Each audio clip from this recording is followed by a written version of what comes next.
Amém. Que bom, irmãos. Quero convidá-los a abrir a sua Bíblia na carta de 1 Coríntios, capítulo 9, a partir do verso 1. Eu vou fazer a leitura usando a versão King James. Diz assim o texto: Não sou eu plenamente livre?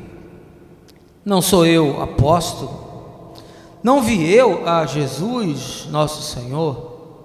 E não sois vós fruto do meu labor no Senhor? Se para alguns não sou reconhecido como apóstolo, com toda certeza o sou para vós, porquanto sois o selo do meu apostolado no Senhor. Esta é a minha defesa diante daqueles que me julgam. Não temos nós o direito de comer e beber? Não temos nós o direito de levar conosco uma esposa crente, como fazem os demais apóstolos, os irmãos do Senhor e Pedro? Ou será que Barnabé e eu somos os únicos que devemos ter um trabalho secular para nos sustentar? Quem serve num exército à sua própria custa? Quem cultiva uma vinha e não se alimenta do seu fruto? Quem apacenta um rebanho e não pode beber do leite que é produzido? Porventura isso que vos digo é apenas um mero ponto de vista humano? Ora, a própria lei não afirma claramente o mesmo? Pois está escrito na lei de Moisés: não amordace o boi enquanto ele estiver debulhando o cereal. Por acaso é com bois que Deus está preocupado? Ou certamente não estaria fazendo tal afirmação por nossa causa? É evidente que é em nosso favor que esse princípio foi escrito.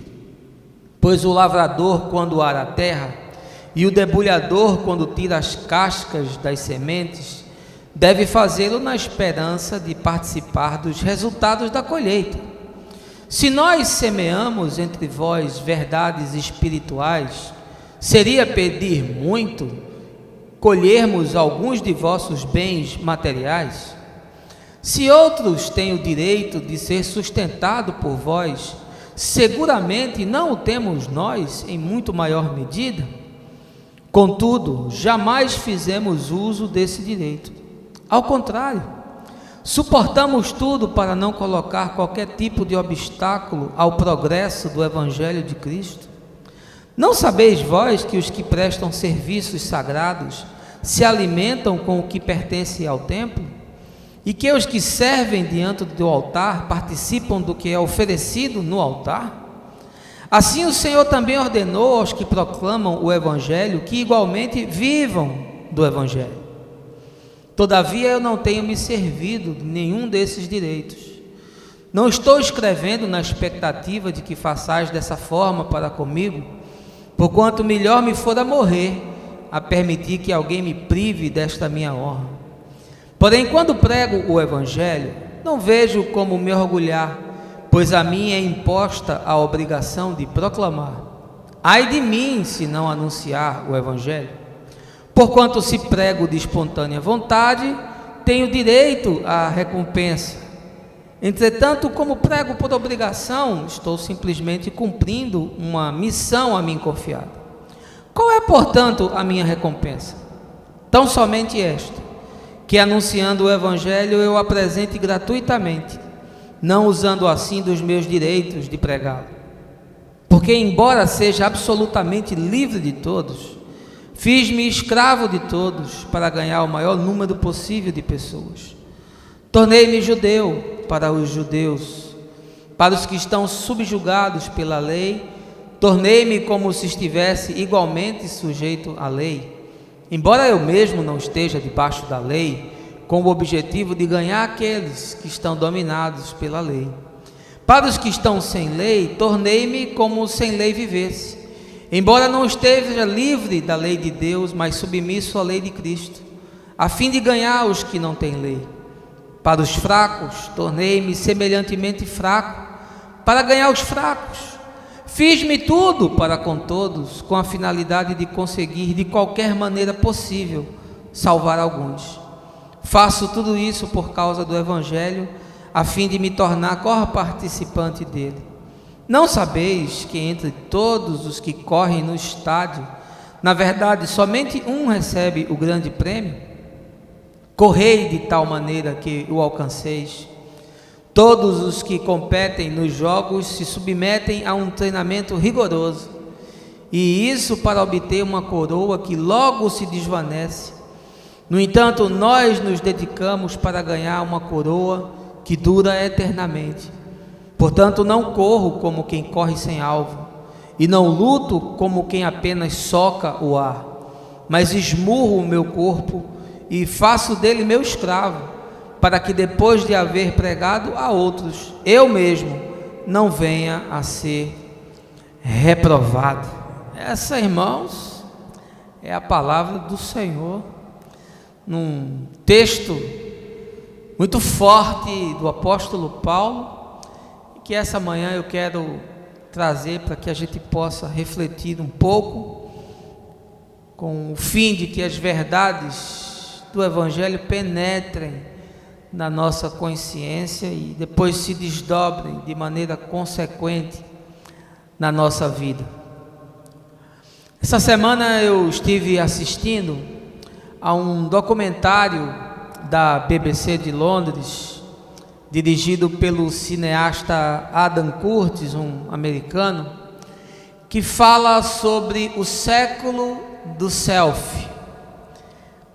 Uma filmagem que eu recomendo, se você puder, que você assista, porque é profundamente revelador. Pois bem, esse filme investiga como as revolucionárias, surpreendentes investigações, postulados, teorias de Sigmund Freud foram aplicadas pelo seu sobrinho Eduard Beiner para ajudar políticos e também corporações a manipular desejos inconscientes das pessoas nos Estados Unidos. O desfecho do filme é nos revelar como nas décadas de 60 e de 70, os psicanalistas e também os filósofos, tentando contra-argumentar, lançar um contraponto aos postulados existentes, acabou resultando no surgimento do indivíduo contemporâneo. Esse indivíduo fragmentado, esse indivíduo inseguro, esse indivíduo solitário, mas sobretudo um indivíduo egoísta e extremamente ambicioso.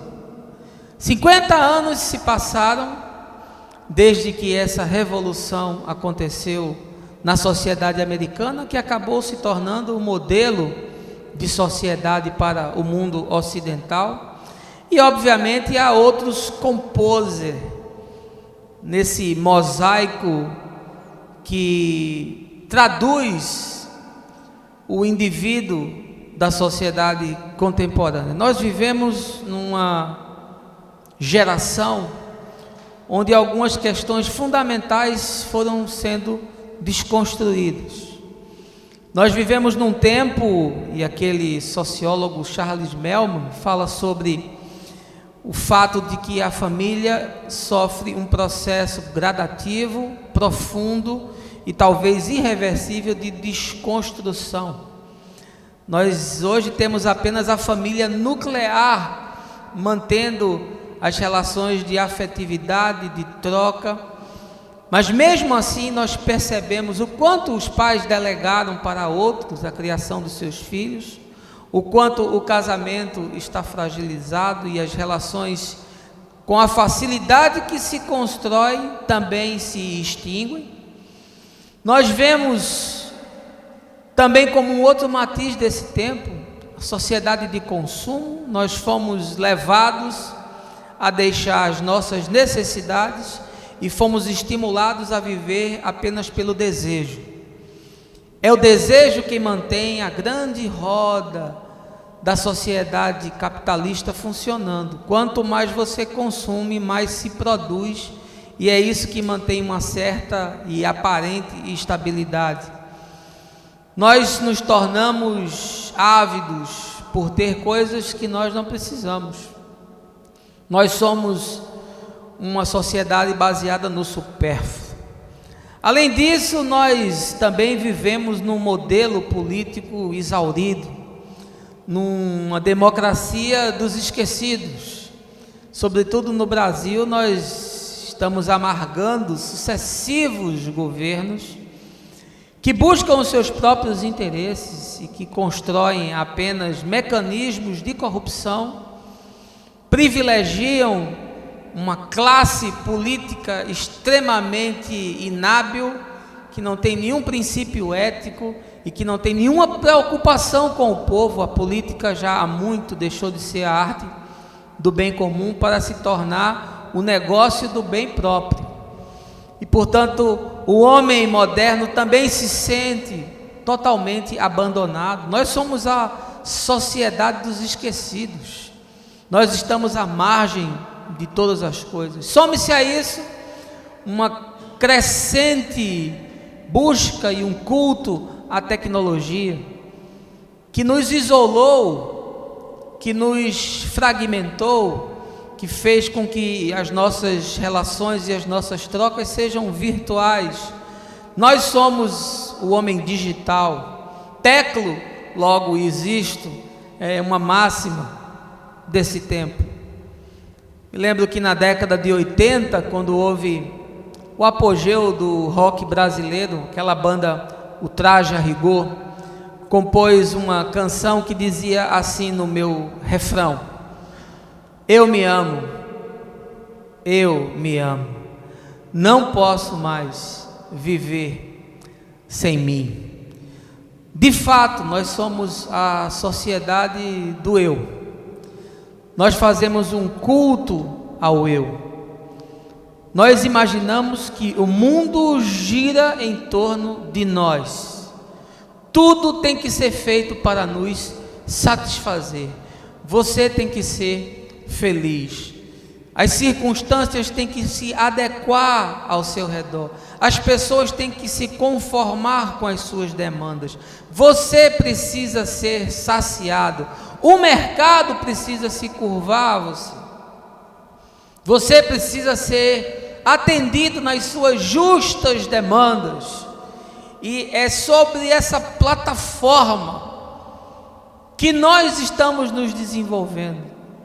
E muito disso está introjetado no nosso inconsciente, sem a gente sequer perceber qual é a fenomenologia que produz esses processos. E obviamente, para atender as pessoas desse tempo, se criou a religião do eu. Uma religião que cabe sob medida nas suas demandas. Uma religião que busca atender os seus desejos. Um Deus que precisa se curvar às suas demandas, aos seus anseios. Uma escritura que se adeque às suas interpretações. Um culto que se encaixe nas suas inquietações. Uma proposição de fé que se adeque às suas conveniências. A religião do eu. A religião que tira Deus do centro e coloca você como centro de todas as coisas, como princípio e fim de tudo.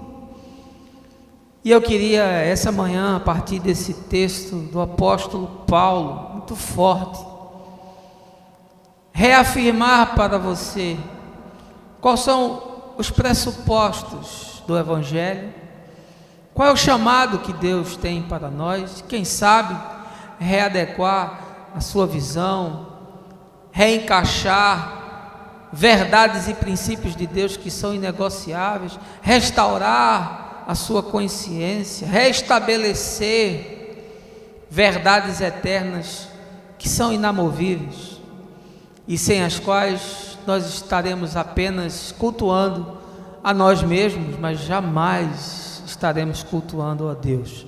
Mas eu não quero prosseguir sem antes orar com você. Baixe a sua cabeça, feche os seus olhos. Meu Pai, nesse tempo em que nós cultuamos a criatura, e esquecemos do Criador. Nesse tempo onde as igrejas se tornaram palcos de entretenimento para abarcar cada vez mais gente enfadada de alma, árida de coração, que tem a consciência cauterizada por uma filosofia pagã, por um mundo hedonista, por uma sociedade de consumo, por uma existência apenas baseada no egoísmo, na avareza, na arrogância.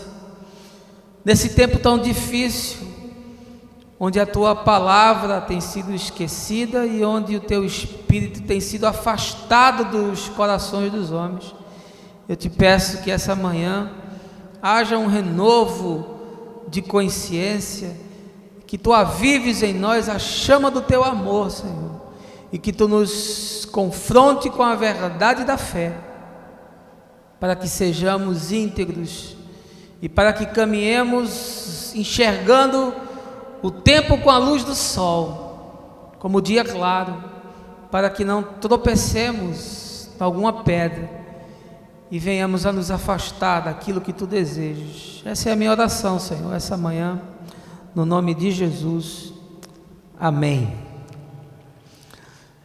Quando a gente lê essa carta de 1 Coríntios, a gente precisa entender sobre que contexto Paulo está falando. Provavelmente os escritores falam que a carta foi escrita no final da estadia de Paulo na cidade de Éfeso. Preguei a semana passada sobre os 3 anos de Paulo ali em Éfeso, estabelecendo aquela igreja muito forte. Muito provavelmente essa carta de Corinto foi escrita no final dessa estadia de Paulo, ali por volta do ano 55 depois de Cristo. Corinto é uma cidade grega de grande importância.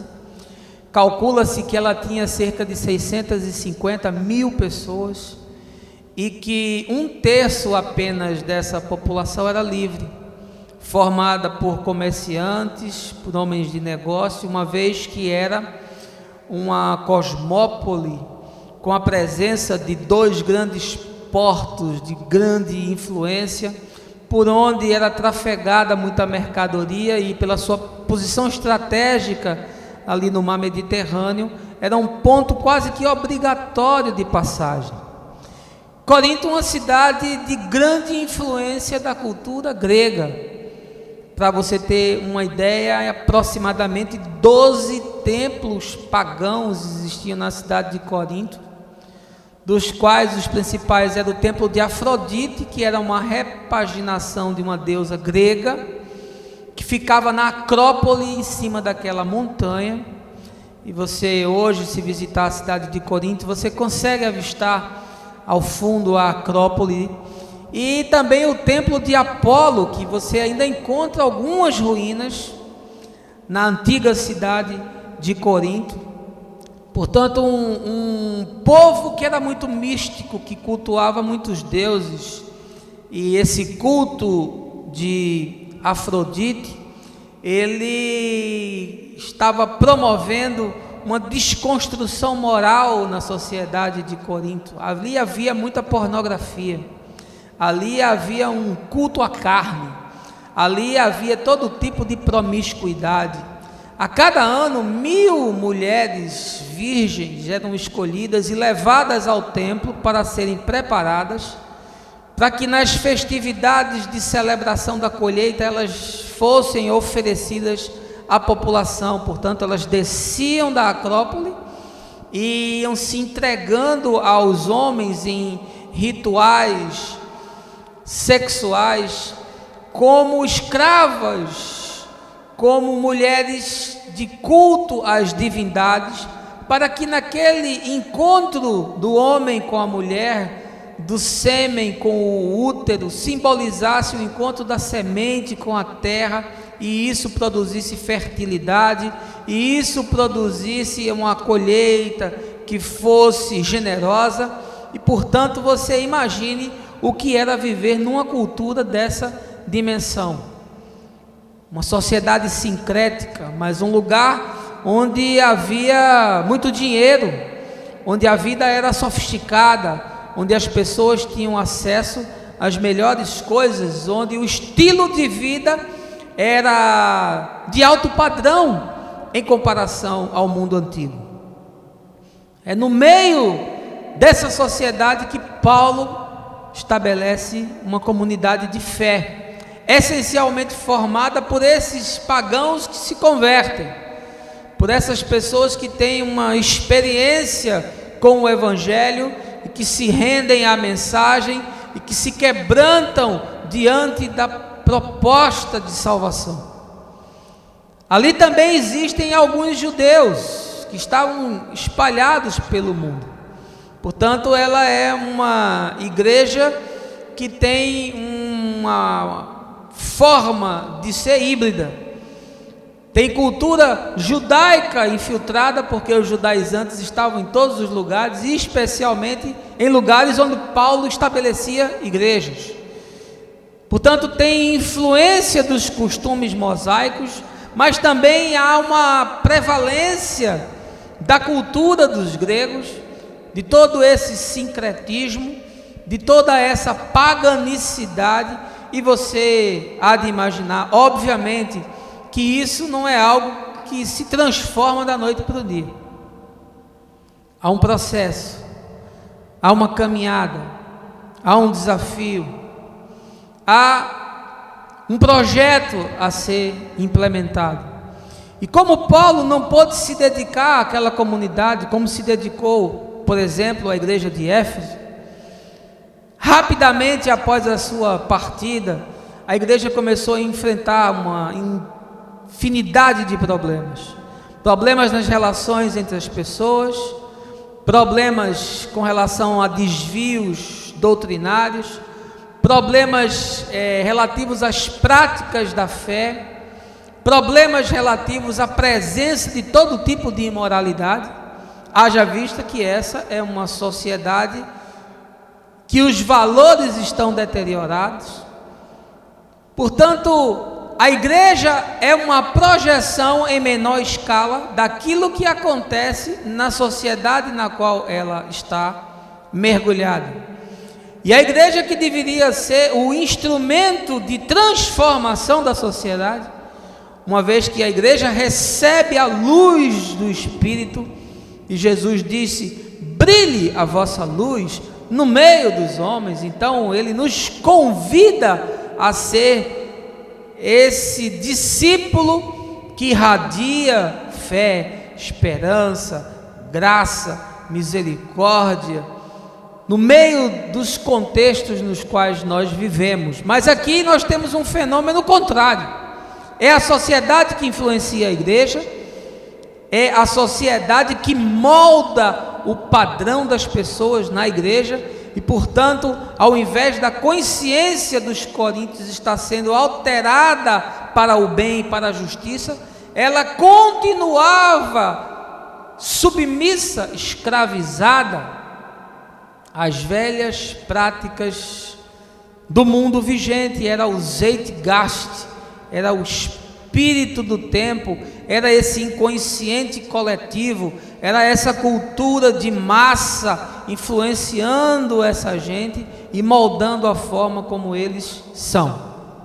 Capítulo 9, que nós lemos há pouco, Paulo começa a ter uma conversa muito franca com essa gente, e começa falando sobre tudo aquilo que ele poderia fazer, que ele tinha o direito de fazer, que ele tinha a prerrogativa de fazer, mas que ele não estava se utilizando daquilo, ele não estava exercendo aquilo que lhe cabia, em função de que Paulo tinha um projeto maior. Ele queria, de todas as formas, alcançar aquelas pessoas e ajudá-las a compreender o Evangelho, na certeza que ele tinha que, uma vez isso entendido, haveria uma profunda regeneração de caráter, haveria um processo de humanização, haveria um processo de ressensibilização, haveria um processo que nós chamamos a partir das Escrituras de novo nascimento, uma nova criatura, um restart de mente, uma reposição daquilo que foi degradado pela cultura, pelo pecado, pela queda, que tornou os indivíduos avaros, arrogantes, ambiciosos, egoístas, pessoas sem alma, sem coração, entregues aos seus próprios desejos. E veja que o fenômeno que acontece em Corinto em menor escala e resultado do próprio matiz desse tempo não é diferente do fenômeno que acontece nos nossos dias, apesar de que as causas possam ser outras, mas o pecado continua sendo o mesmo. E o homem, geração vai e geração vem, mas o seu coração e a sua alma continuam sendo os mesmos. Eu me assusto muito em ver o que está acontecendo nesse tempo. Não me assusto tanto com o que está acontecendo nas sociedades humanas, porque eu sei que uma sociedade construída sem Deus não tem esperança. Porque eu sei que uma nação governada sem Deus e sem os princípios da ética do Evangelho não tem esperança. Eu sei que nós somos o resultado de manipulações, de uma exacerbada quantidade de informações na nossa mente para o consumo. Eu sei que nós fomos esquecidos dos governos. Eu sei que na nossa sociedade as pessoas se desumanizaram, que o amor esfriou, que nós estamos vivendo uma nova glaciação, que as relações se esfarelaram, que nós buscamos apenas viver pelo prazer e pelas sensações, que nós somos os hedonistas contemporâneos. Eu sei de tudo isso. Eu sei que a fé se tornou tão sincrética quanto no mundo antigo, que hoje a religião pode ser consumida sob medida, que você pode escolher que tipo de espiritualidade você desenvolve. Eu sei que Deus foi considerado como mito.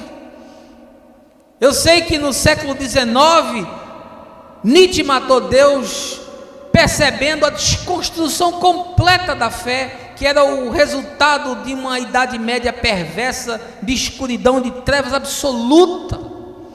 Eu sei que o Deus desse tempo é a tecnologia. Eu sei que o centro da existência dessa era é o próprio homem. Eu estou informado de todas essas coisas e poderia falar muito mais sobre isso, mas o que me assusta é perceber que as igrejas estão abarrotadas de pessoas, mas que o Evangelho não penetrou nelas, que não houve mudança de consciência, não houve transformação de coração, não houve o desdobrar de uma fé que produz uma transformação e um novo projeto de existência, e que as pessoas vão domingo após domingo atrás de reuniões, de encontros, de cultos, e que se encaixam nas suas agendas superlotadas da igreja fábrica, que produz uma overdose de trabalho para manter o indivíduo entretido, mas que isso não tem consequência na sua vida íntima, na sua relação íntima com Deus, numa intimidade maior com Deus, que se manifeste através do serviço solidário, generoso, para as pessoas que estão próximas a nós,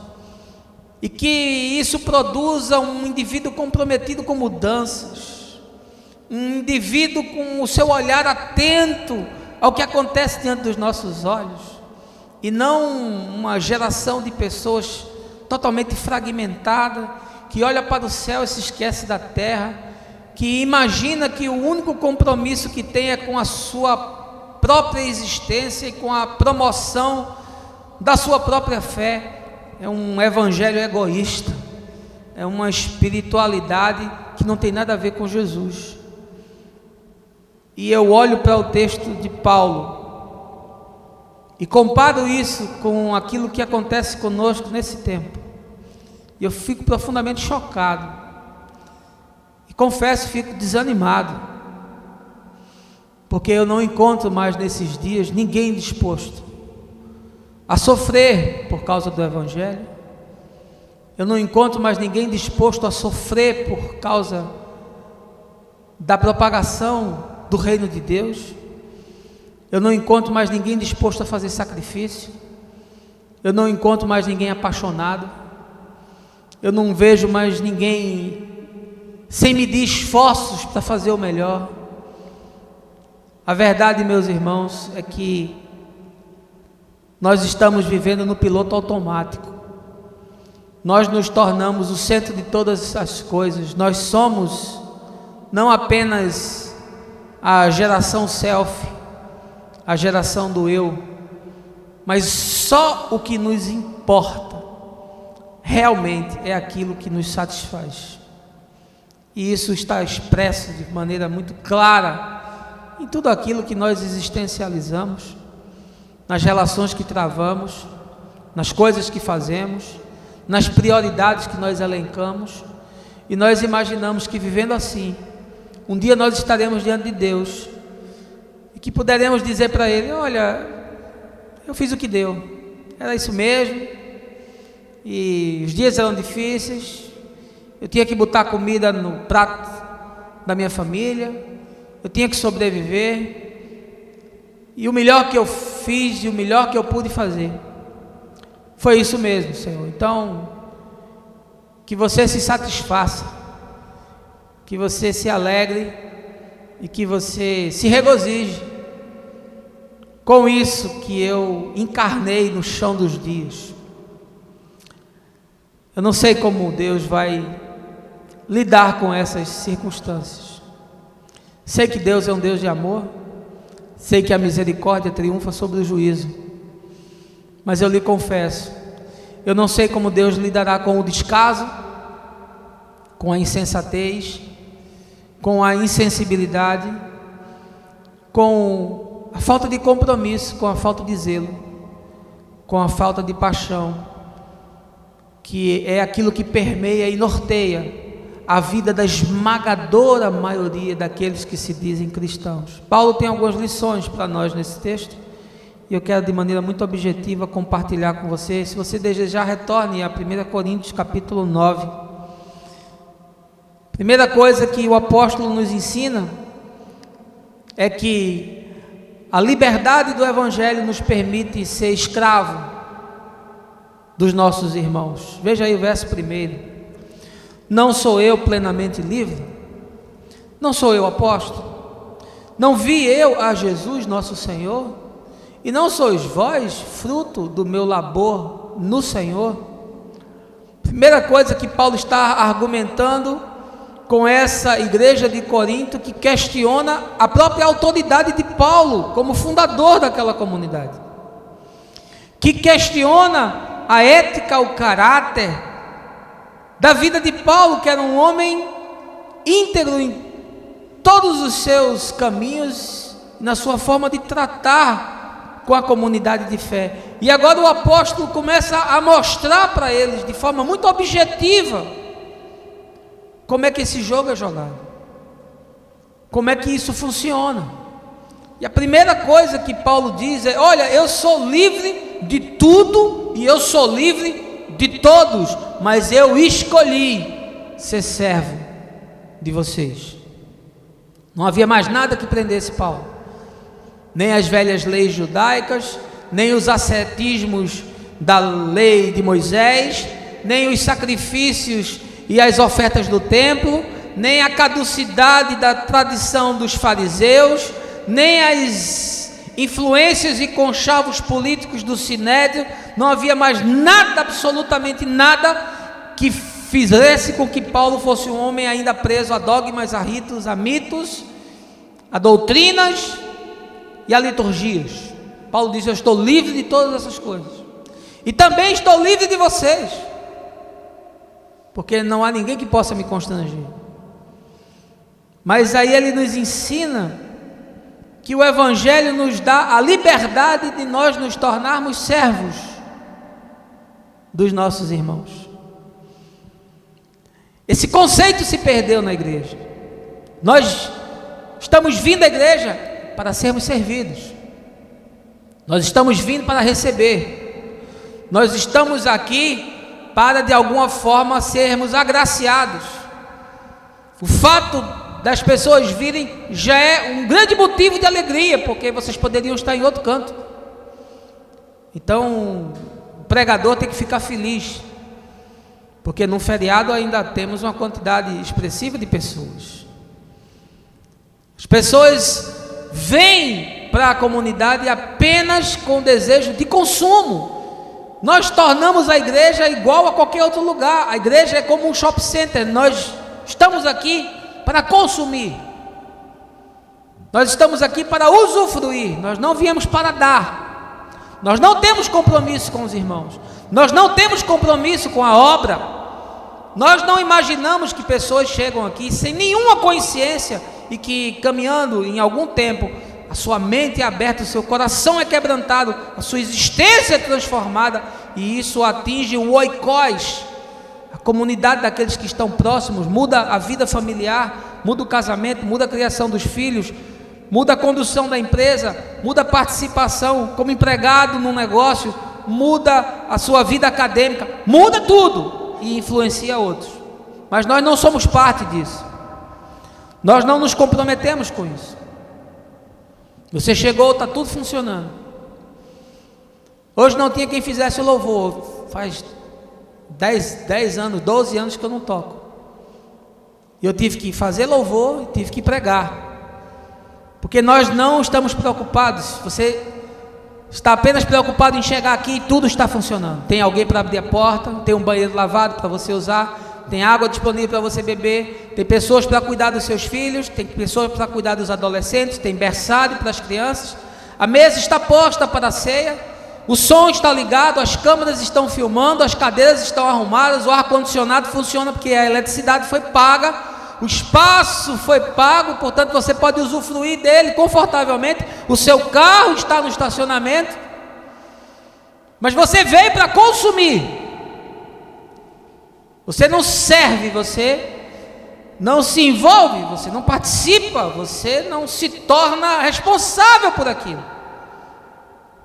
De alguma forma, você sabe que vai acontecer, mas você não tem nada a ver com isso.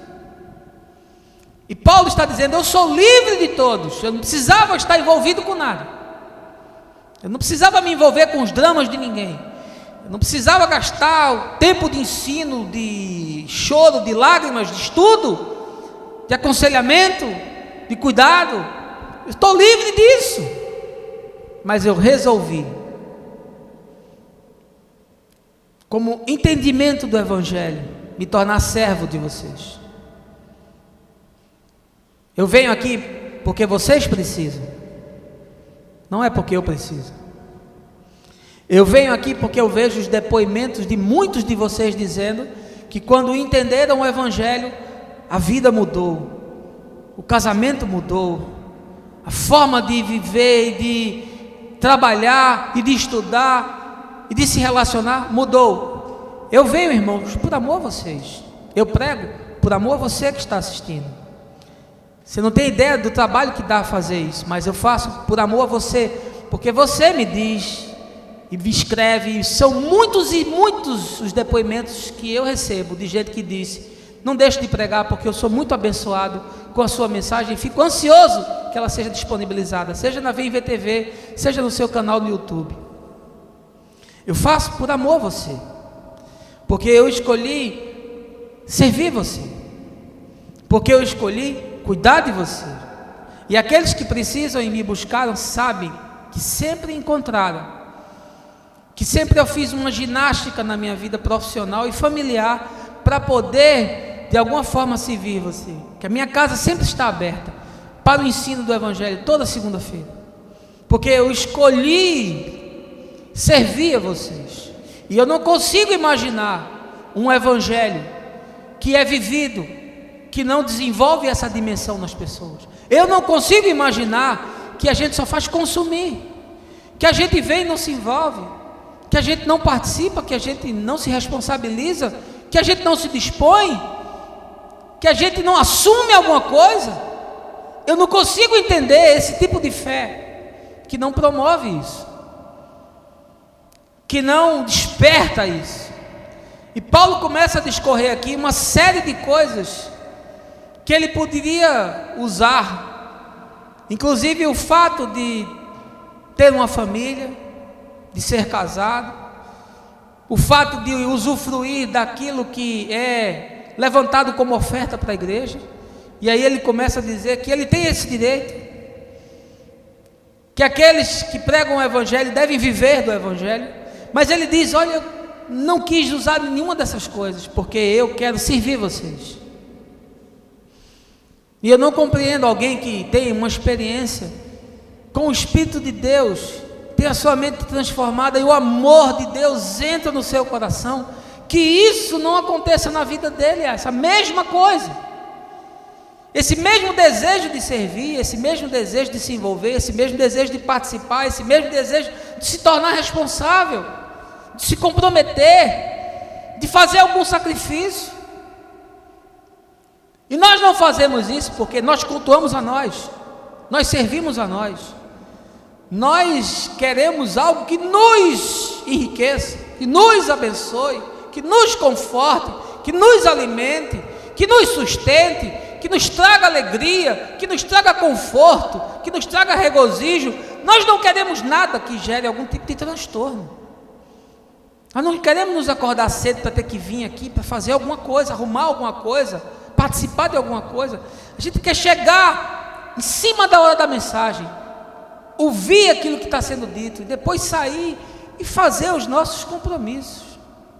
Ninguém se preocupa se depois quem é que fecha, quem é que arruma, se tem coisa a ser realizada, se não tem nada. Não, eu já vim, eu já fiz muito, já lhe fiz um favor de estar lá. O que mais que você quer?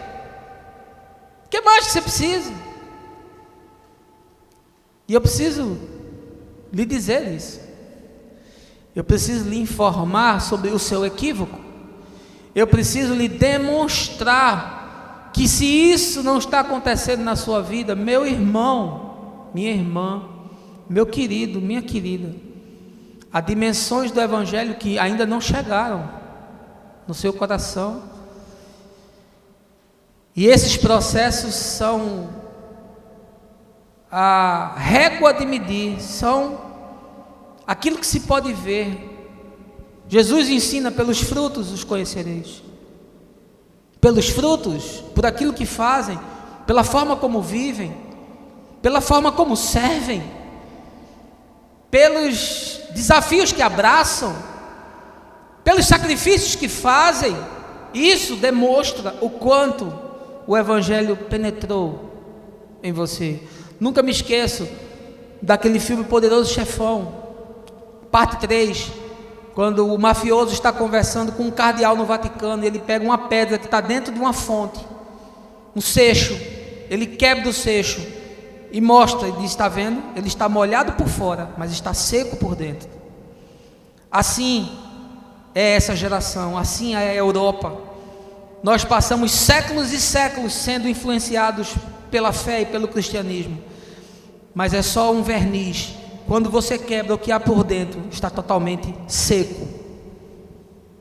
Você pode vir aqui todo domingo, mas se o evangelho não entrou em você, você continua seco, você continua árido, você continua egoísta, você continua avaro, você continua arrogante, você continua insensível, você continua distante, você continua impermeável a tudo aquilo que é de Deus. E Paulo diz: eu poderia ser livre de todos vocês, mas eu decidi servi-los por amor ao Senhor, por amor ao Evangelho.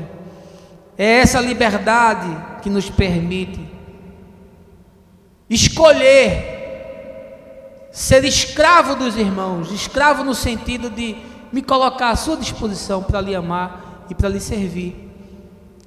Se isso fosse uma consciência prevalente, nós servíssemos uns aos outros, e nós servíssemos aos que estão lá fora, e nós compreendêssemos que nós fomos chamados para amar e servir as pessoas, a igreja seria o grande instrumento de transformação da sociedade. Segunda coisa que Paulo nos ensina é que pela causa do Evangelho eu devo estar pronto a fazer sacrifício. Veja aí o verso 12. Se outros têm o direito de ser sustentado por vós, seguramente não o temos nós em maior medida. Contudo, jamais fizemos uso desse direito. Ao contrário, suportamos tudo para não colocar qualquer tipo de obstáculo ao progresso do Evangelho de Cristo. Você está pronto, meu irmão, a fazer sacrifício? O apóstolo diz: olha, eu tenho o direito de ser sustentado por vocês, porque eu anuncio a vocês coisas espirituais. O mínimo que vocês poderiam fazer é me retribuir isso com bens materiais. Eu tenho esse direito, vocês deveriam ter essa consciência e essa preocupação, pelo fato de que eu estou lhe trazendo aquilo que você não consegue trazer para você mesmo sozinho. Eu estou trazendo uma revelação de Deus que você não é capaz de buscá-la sozinho. Eu estou lhe dando um alimento que não tem preço. Eu estou lhe trazendo algo de um valor inestimável. Eu tenho esse direito, o apóstolo está falando, mas eu estou disposto a não colocar nenhum tipo de obstáculo para que haja progresso da sua fé. Eu não quero que nada seja pretexto ou vire uma circunstância adversa para que a sua fé possa progredir. Você tem essa consciência, meu irmão? Você está disposto a fazer esse sacrifício? Você está disposto também a não colocar nenhum tipo de obstáculo para que a fé progrida? Por favor. O que eu mais vejo é gente com desculpa, com queixume, com dificuldade. A gente não consegue juntar meia dúzia para fazer nada, porque a sua agenda não permite, o seu conforto não permite, a sua indisponibilidade é total, porque você não pode tirar um espaço pequeno que seja na sua agenda para se tornar um instrumento de progresso do Evangelho. Paulo diz: estou disposto a não colocar nenhum obstáculo para que você compreenda. E aqui a gente faz uma ginástica sem precedentes para que você seja abençoado, para que você seja de alguma forma ensinado, para que você seja cuidado. A gente disponibiliza os meios que nos são possíveis para que haja progresso na sua fé. Você está disposto a fazer isso? Como você pode dizer que tem uma consciência de Deus? Como você pode dizer que teve uma experiência de renovo espiritual? Como você pode afirmar que o Espírito de Jesus está em você, se você não carrega isso no seu coração e sem isso se materializar na sua vida? Como, meu irmão?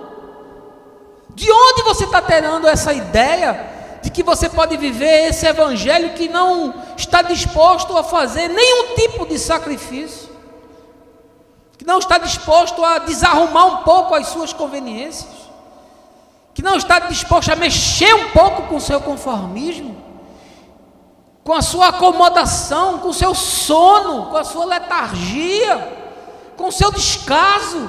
Como você pode imaginar que é isso que Deus deseja? Que Deus está alegre, e que Deus diz, como disse para Jó: olha lá o meu servo, olha que bênção, olha que vida inspiradora, olha que pessoa bacana, quebrantada, comprometida, disposta a servir, tudo faz por amor ao Evangelho.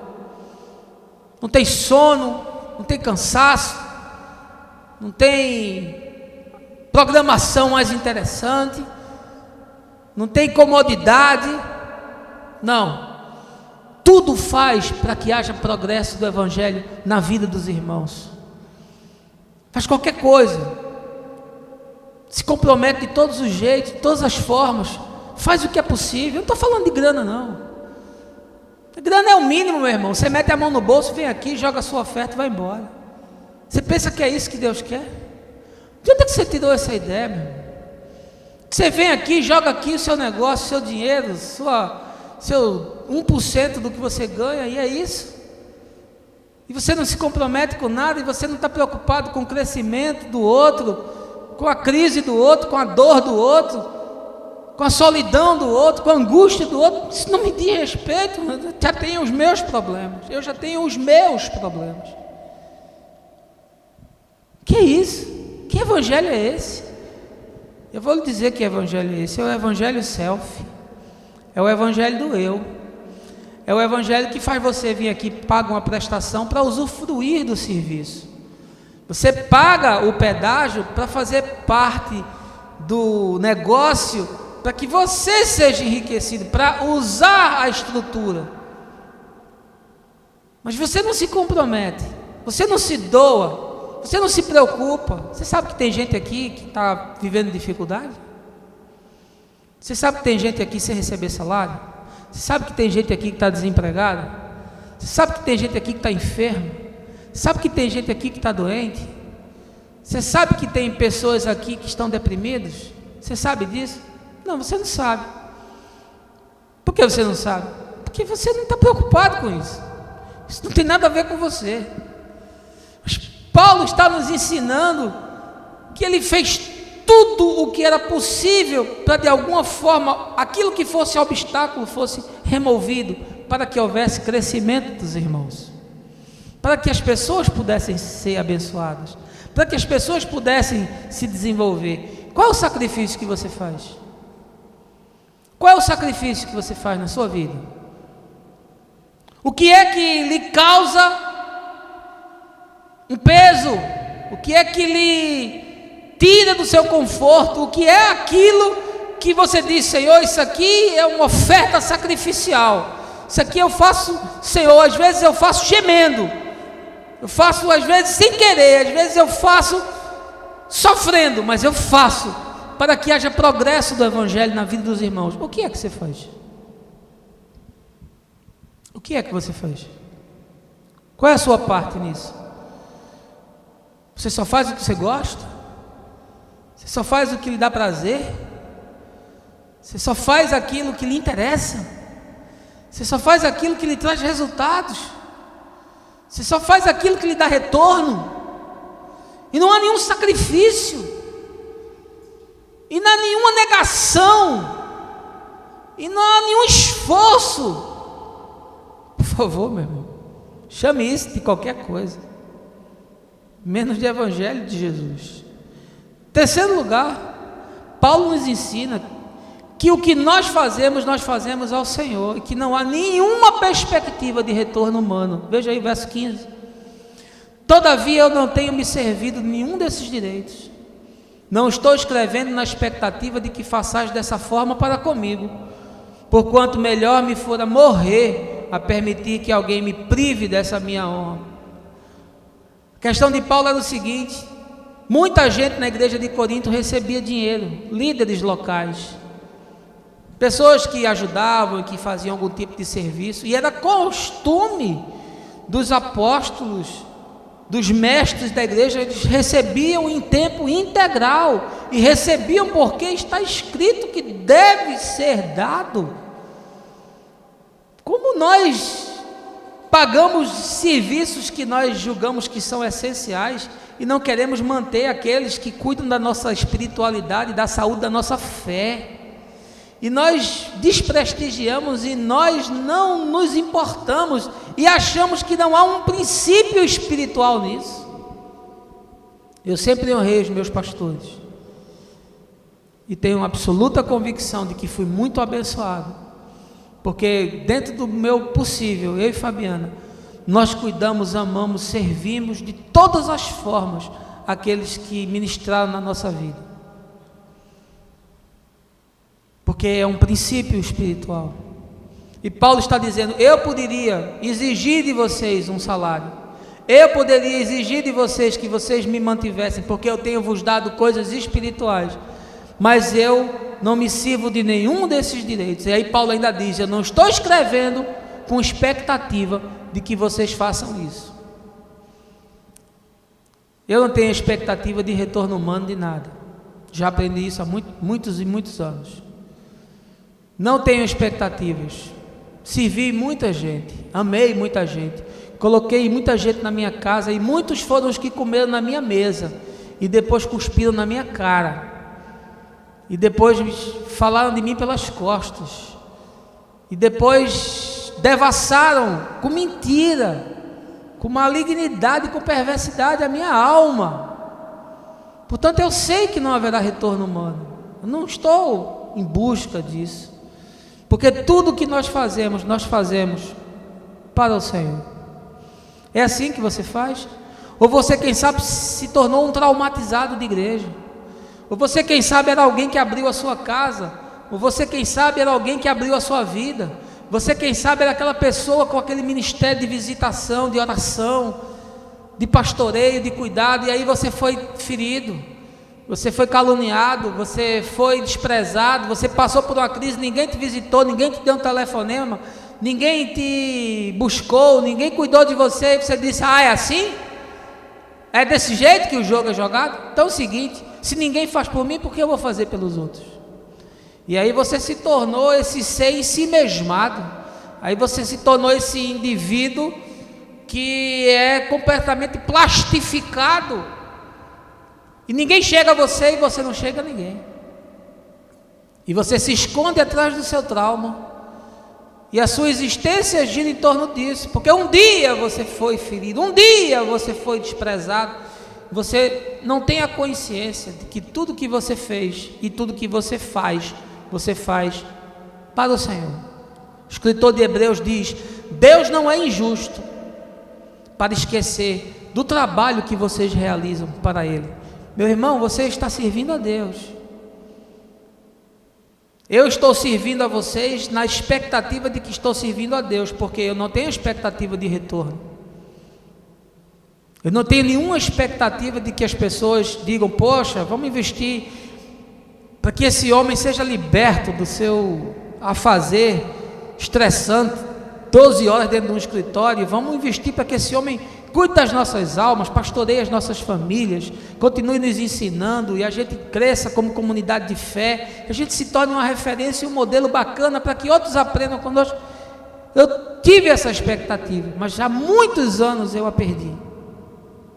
Tive um dia, mas há muitos anos eu a perdi, porque eu sei que o que eu estou fazendo é só para o meu Senhor. Eu sei que não haverá reconhecimento humano, eu sei que não haverá consciência tal para que se desenvolva uma ação nesse sentido. Eu sei disso. Portanto, eu estou servindo ao Senhor. E se eu fosse me alimentar, meus irmãos, de trauma, mais trauma do que eu, nenhum de vocês tem. Trauma de igreja, nenhum de vocês tem como eu tenho. Eu tive no intestino do monstro. Eu vivi dentro de estruturas enormes e vi como elas funcionam, e vi como são os jogos de poder e as políticas eclesiásticas. Eu vi mais do que qualquer um de vocês. Eu tive mais perspectiva de viver assalariado de igreja mais do que qualquer um de vocês. Eu tive perspectiva de viver só do evangelho mais do que qualquer um de vocês. Mas teria que transgredir muita coisa na minha consciência que não dava para fazer. Teria que negociar coisas que para mim são inegociáveis. Não há mais como fazer, não há retorno. Eu já dinamitei todas as pontes, não há mais retorno. Então eu sei que estou servindo só ao meu Senhor, e não tenho nenhuma expectativa de retorno de nenhum homem. E sei o que é a angústia da solidão, e sei o que é a angústia do ministério, sei o que é tudo isso. Mas eu continuo fazendo porque eu estou servindo ao Senhor. E você, meu irmão? Você deixou de fazer porque o pastor não lhe deu um telefonema, porque o pastor não disse o que você queria, porque o pastor ele não entendeu a sua necessidade, o seu drama, porque o pastor não foi justo com você. E sempre a culpa é do pastor. E aí, por causa do seu trauma que você adquiriu aqui, ou trauma que você já trouxe de outro lugar, você simplesmente se torna um amputado. Os seus braços não se estendem a ninguém, as suas pernas não se movem para lugar nenhum. Você simplesmente se tornou um espectador, você se tornou um ouvinte aplicado, mas que não está disposto a derramar uma gota de suor, nem uma gota de lágrima por ninguém. Você se tornou esse indivíduo que está calcificado, cimentado no chão da vida. Você não se move por nada. Paulo disse: olha, eu não tenho expectativa de nenhum de vocês. Não estou escrevendo isso para vocês me darem uma grana, não. Pelo contrário, ele diz o seguinte: que Deus não me permita perder essa honra que eu tenho, de não depender de vocês. É o que o apóstolo está escrevendo. Porque ele era um homem que, quando precisava, fazia tenda com as suas próprias mãos. Todo jovem judeu era ensinado a fazer alguns trabalhos manuais, justamente para a sobrevivência. E Paulo era um homem que fazia tendas. Paulo era um homem versado, poliglota, extremamente culto, um filósofo do seu tempo, um teólogo do seu tempo, mas era um homem que fazia tenda para sobreviver, para não ser pesado a ninguém e para ter autonomia para dizer a verdade na cara de todo mundo, porque essa carta dele é muito dura. Esse texto aqui é muito duro, meu irmão. Ele não está barganhando, não. Ele está dizendo a verdade nua e crua. E quem quiser que ouça. Por quê? Porque ele não dependia da grana de ninguém.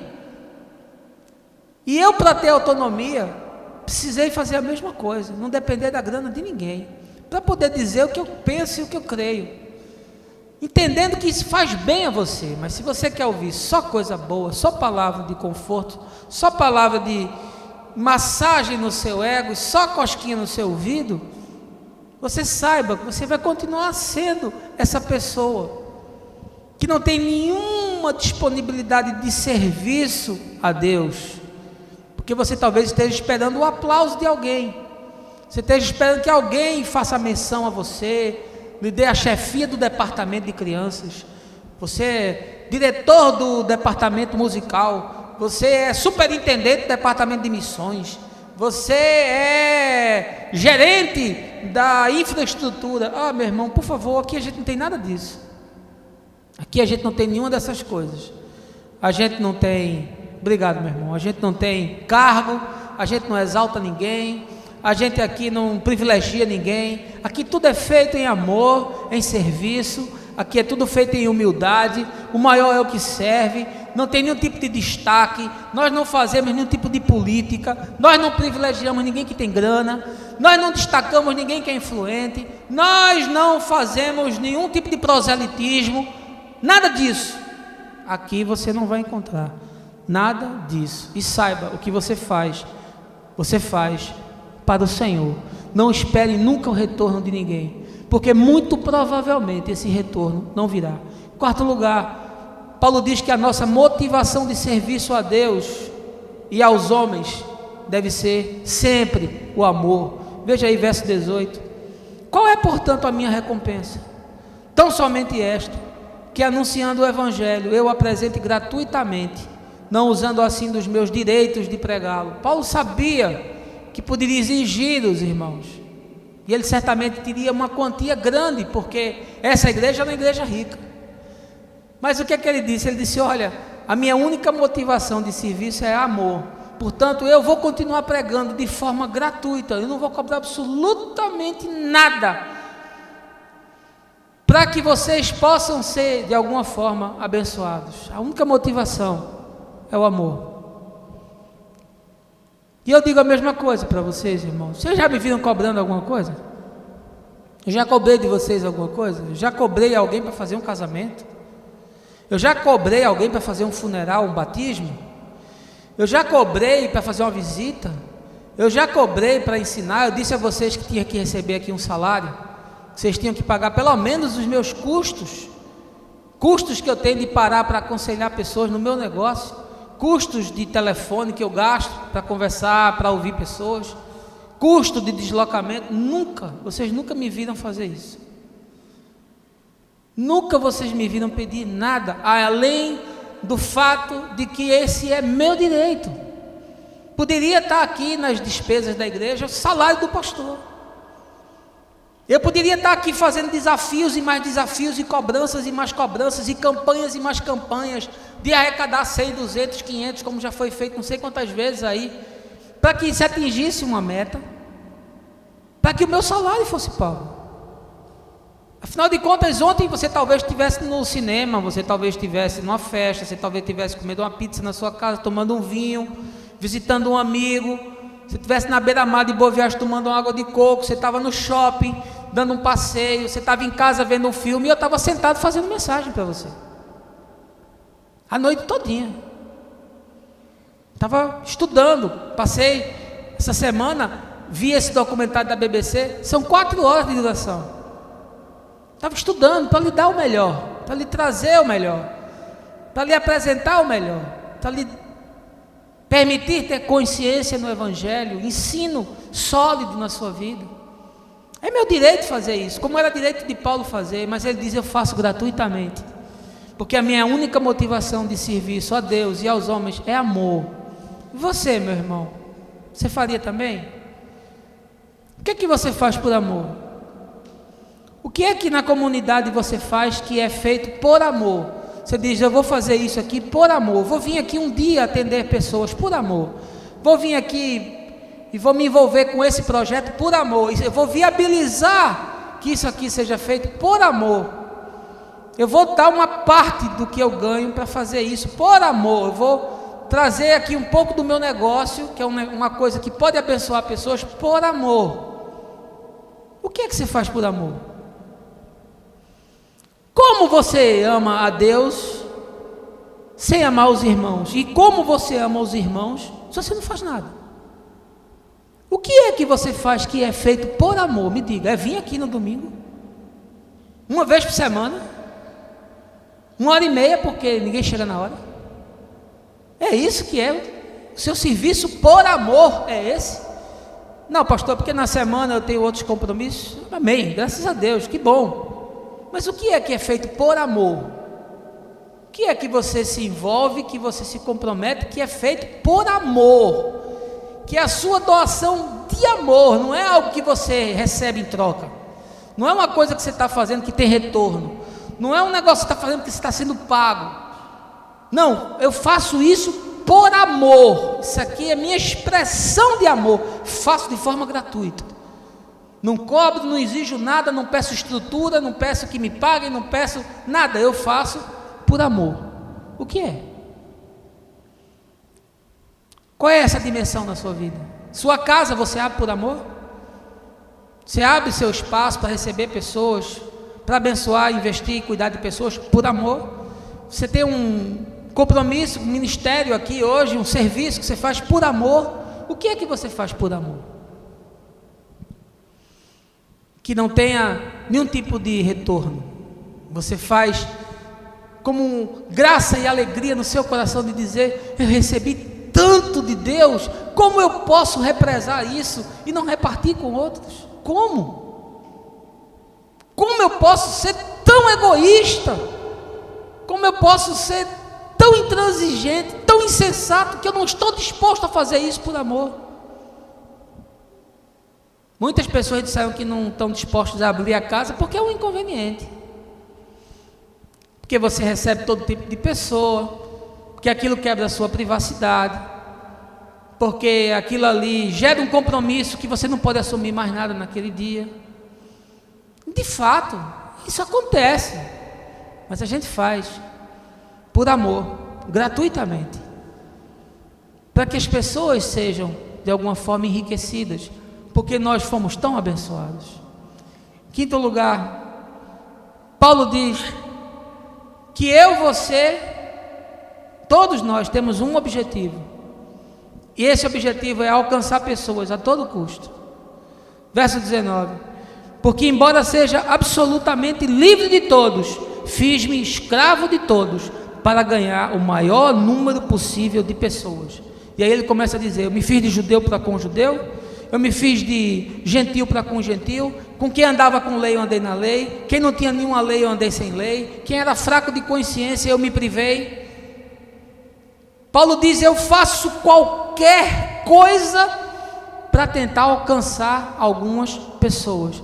Aí eu quero lhe perguntar, meu irmão, o que é que você faz para alcançar pessoas? Você só tem um objetivo, de estar na terra, um objetivo, é ser um instrumento do amor de Deus. É o único objetivo. Todos os outros são secundários. Ganhar dinheiro, ser bem sucedido na sua profissão, ter filho, ter um grande amor, você ser um profissional de sucesso, qualquer outra coisa é secundária. O seu objetivo primeiro, se você se encontrou com Jesus algum dia e se houve transformação do seu coração, o seu objetivo principal na vida é alcançar pessoas.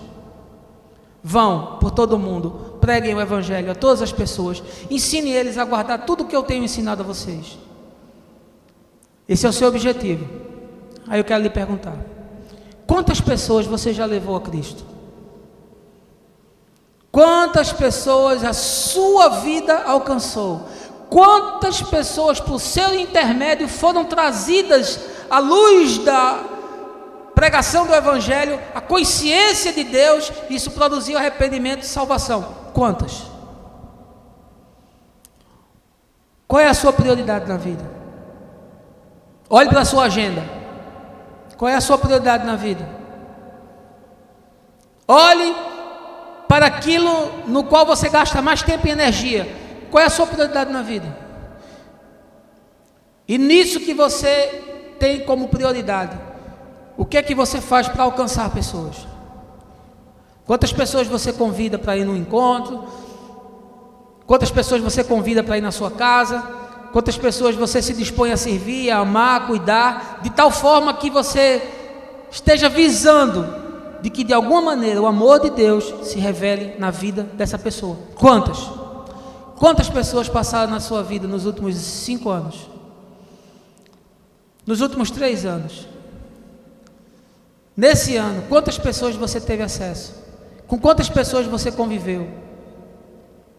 Quantas dessas pessoas ouviram falar de Jesus? Quantas dessas pessoas tiveram o carinho, o cuidado, o abraço, a preocupação, o serviço solidário, generoso, e por seu intermédio elas puderam ver o amor de Deus? Quantas pessoas? Paulo está dizendo: eu faço qualquer coisa, eu faço qualquer sacrifício, eu me enquadro e me moldo a qualquer situação, qualquer circunstância, para que de alguma forma algumas pessoas possam ser salvas. E você? O que é que você faz? O que é que a salvação produziu na sua consciência? O que foi que o Espírito Santo produziu na sua vida nesses anos todos, para que você se revele alguém que está disposto a cumprir o que a Escritura fala, ser um embaixador da reconciliação de Deus com os homens? O quê? O que foi que você fez? O que você está disposto a fazer? Qual é o seu compromisso? Qual é a sua prioridade? É um grande amor? Qual é a sua prioridade? É um emprego numa multinacional? Qual é a sua prioridade? É ter um filho? Qual é a sua prioridade? É fazer uma viagem? E as pessoas? Um dia nós vamos estar no juízo, diante de Deus. Um dia nós vamos estar num tribunal que é irremediável. Nós vamos ser julgados por aquilo que fizemos, por aquilo que falamos, por aquilo que pensamos, por todas essas coisas. E você vai dizer o que ao Senhor? O que você vai dizer a Deus? O que você vai trazer diante de Deus? Qual foi o esforço que você fez? Qual foi o compromisso que você teve? Quantas pessoas você alcançou? Quantas você disse: poxa, por essa daqui eu orei, eu visitei, eu cuidei, eu levei um encontro, eu servi, eu fiz tudo o que eu podia fazer, e puxa, que coisa boa, ela teve uma experiência com Deus. Tem outras que você faz tudo isso, que elas não têm nenhum tipo de experiência, nada, mas você fez, você se dispôs, você se comprometeu, você se envolveu. Qual é o seu objetivo? Você tem essa consciência de que você que tem que alcançar as pessoas, que os anjos não virão pregar, os anjos não descerão do céu e vão testemunhar. E em último lugar, Paulo nos ensina que não há progresso na fé se não houver disciplina e se não houver perseverança. Veja aí o verso 25. Todos os que competem nos jogos se submetem a um treinamento rigoroso, e isso para obter uma coroa que logo se desvanece. No entanto, nós nos dedicamos para ganhar uma coroa que dura eternamente. Paulo está vivendo num mundo greco-romano. Havia muitos jogos e muitas competições, inclusive haviam as Olimpíadas. E nas Olimpíadas, que era a competição dos atletas que nasceu na Grécia, os vencedores ganhavam uma coroa. Era uma coroa de plantas, eram ramos que eram tecidos, e aquela coroa era colocada na cabeça do vencedor. E Paulo está dizendo, mas essa coroa, ela se estraga, ela se deteriora, ela se desvanece. Não era uma coroa de metal como nós temos nos nossos dias, não era uma medalha de bronze, de ouro, de prata, não, era um ramo de planta que era entrelaçado e se colocava na cabeça do vencedor. Paulo diz, essa coroa se perde, se desgasta, mas o atleta, ele faz um sacrifício enorme para ganhar essa coroa. Nós temos uma disciplina, nós temos uma perseverança para alcançar um outro tipo de coroa, que é incorruptível e que é eterna. Você tem essa consciência? Qual é a disciplina a qual você submeteu a sua vida de crescimento no Senhor e no Evangelho? Qual é a disciplina? O que foi que você fez e o que é que você faz que promove o seu crescimento? Quanto tempo envolvido com estudo, com leitura, com oração? O que é que você faz para que haja progresso da sua fé? Qual é o investimento? Você investiu em pós, você investiu em mestrado, você investiu numa carreira, você investiu na compra de talvez alguns imóveis, você tem um patrimônio, você investiu em previdência privada, e tudo isso deve ser feito. E o que você fez de investimento na sua fé? Na sua fé, que quando você morrer, a previdência privada vai ficar, o carro vai ficar, a casa vai ficar, o currículo vai ficar, o emprego vai ficar, e só o seu espírito vai estar diante de Deus. Aí você vai dizer, mas pastor, eu já estou salvo, está tudo consumado e eu já estou salvo. Por que eu vou investir nisso, se eu já estou salvo? De fato. Mas uma das questões prementes da salvação é que a salvação é um processo. Você foi salvo, está sendo salvo e será salvo. Isso é um dos ensinos extraordinários de John Wesley. Quando questionado sobre a salvação como um evento estanque, ele deu essa resposta extraordinária. Mas a Escritura, Paulo nos ensina que nós devemos desenvolver a nossa salvação. Ou seja, eu estou salvo, sim, eu estou salvo, mas isso não quer dizer que agora o resto todo que se exploda porque eu já estou salvo. Não, eu estou salvo, e essa salvação vai promovendo uma transformação tal na minha vida, uma mudança tal de consciência, e que vai se desdobrando em mudança de caráter, mudança de atitude, mudança de comportamento, e que vai reverberando em todas as dinâmicas, em todas as áreas que permeiam a minha existência, e eu vou me tornando uma pessoa cada vez melhor.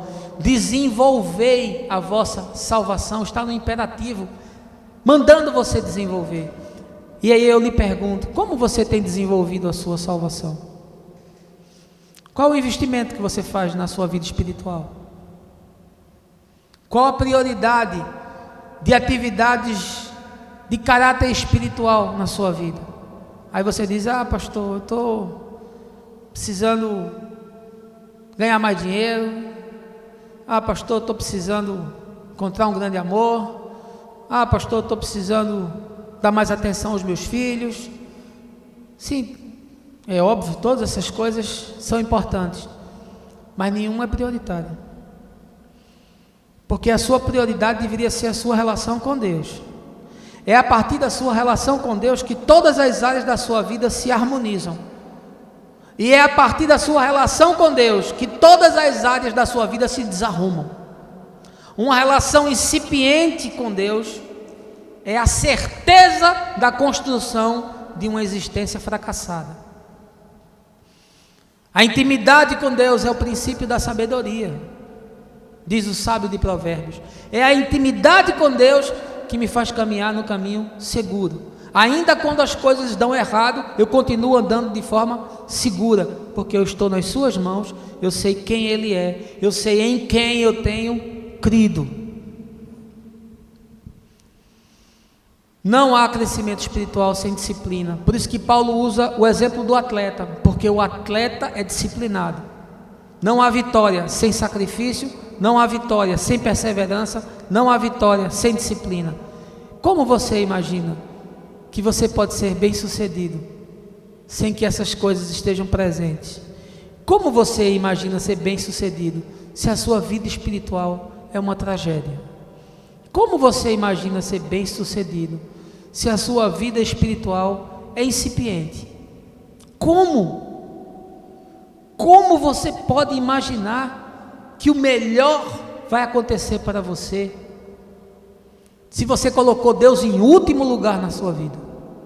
Se você colocou a sua vida espiritual como reboque da sua existência, como coisa que não tem nenhuma importância, como algo que não recebe nenhum tipo de investimento? Como? Baseado em que você acha isso? Porque não é isso que me ensina as Escrituras. Irmãos,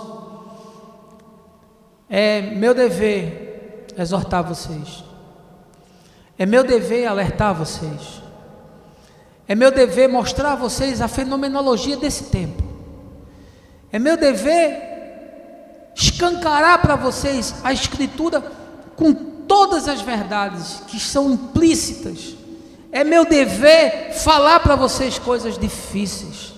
É meu dever trazer para vocês a claridade, a luz da revelação de Deus, nos inquietando e falando conosco, nos chamando ao confronto e à correção.